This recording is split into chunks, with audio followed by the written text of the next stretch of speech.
What's up, homie? It's Tony. How to customize your company logo on outside of the box. Let me introduce you today. Before we begin, make sure to subscribe to our channel and click the link below the video to stay updated with the business growing tips.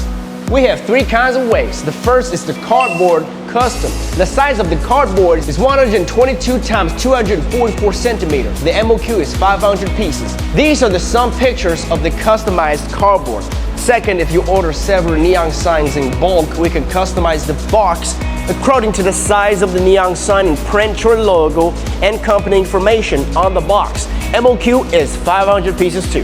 The price will be decided by the size of the sign. Here are some pictures of the references. Last, we also had customized the tape and stickers like these.